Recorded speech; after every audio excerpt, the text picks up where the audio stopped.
Assalamualaikum warahmatullahi wabarakatuh. Perkenalkan, nama saya Muhammad Kafrun KPZ, absen 19. Nama saya Rafi Fareji, nomor absen 26. Judul-judul yang akan dibahas: sejarah suku Samin, ajaran suku Samin, pakaian dan bahasa orang Samin, faktor penghambat sosial budaya suku Samin. Sejarah suku Samin. Samin merupakan sebuah ajaran yang digagas oleh seorang bernama Raden Surowijoyo, di mana beliau ini adalah putra dari Bupati di Jawa Timur, Bapak Sumoroto, yang memiliki gelar Raden Mas Adipati Broto Diningrat Widyatwati 2017, menyebutkan bahwa Raden Surowijoyo memiliki nama kecil Raden Surosentiko atau Surat Ngoko. Karena ajaran Samin yang ia buat, maka Raden Surowijoyo dikenal juga dengan nama Samin Surosentiko. Samin ini berasal dari bahasa Jawa yang merupakan singkatan dari kata sami-sami amin yang berarti sama-sama setuju. Ajaran Samin mengajak pengikutnya untuk selalu jujur, menghilangkan rasa iri dan dengki, serta tidak berprasangka buruk terhadap orang lain. Hingga saat ini, ajaran tersebut masih dipegang teguh oleh para pengikutnya. Ajaran Samin mulai diajarkan pada tahun 1890 di Blora. Ajaran Samin juga dikenal dengan nama sedulur sikap, di mana kata sedulur berarti keluarga dan kata sikap berarti senjata. Maksud dari ajaran ini adalah kita harus melakukan perlawanan tanpa menggunakan senjata. Mustida menulis pada penelitian tahun 2021 bahwa para pengikut ajaran Samin disebut Saminisme. Ajaran suku Samin, yaitu sedulur sikap. Ajaran Samin yang disebut Saminisme adalah keturunan para pengikut Samin Surosentiko yang mengajarkan sedulur sikap.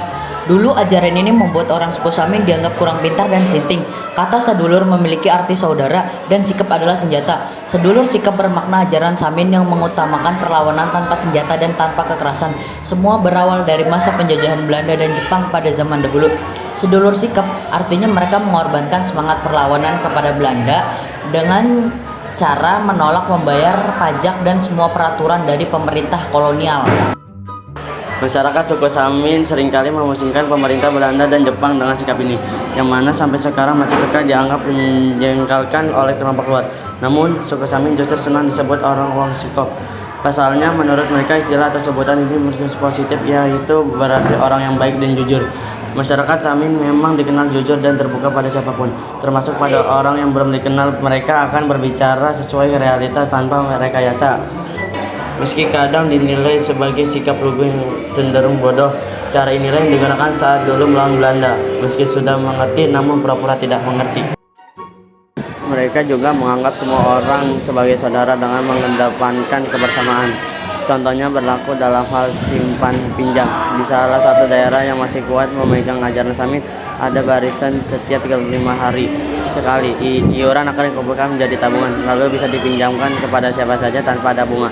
Selain itu, ada juga sikap gotong royong tinggi. Misalnya saat ada yang membangun rumah atau mengerjakan sawah, tanpa diminta semua warga akan datang untuk membantu. Gotong royong ini dikenal oleh suku Samin sebagai sambatan atau rukunan. Keunikan lainnya, mereka memegang teguh solahing ilat atau gerak lidah. Artinya, lidah harus dijaga agar tetap mengucapkan kata-kata yang jujur dan tidak menyakiti orang lain. Jangan menyakiti orang lain. Kalau tidak mau disakiti, jangan membohongi orang lain. Kalau tidak mau dibohongi, jangan mencelakai orang lain kalau tidak mau celaka. Pakaian khas orang Samin sangat sederhana. Tidak boleh menyamai atau meniru pakaian yang bukan orang sedulur sikap atau orang luar Samin. Mereka percaya bahwa apa yang mereka gunakan menandakan bahwa mereka telah memahami, misalnya menggunakan udeng atau ikat kepala, yang berarti mereka sudah memahami dengan apa yang mereka gunakan. Sedangkan terkait warna pakaian, tidak ada aturan harus hitam, tetapi karena kebetulan warna yang disukai adalah warna hitam. Bahasa yang dipakai suku Samin.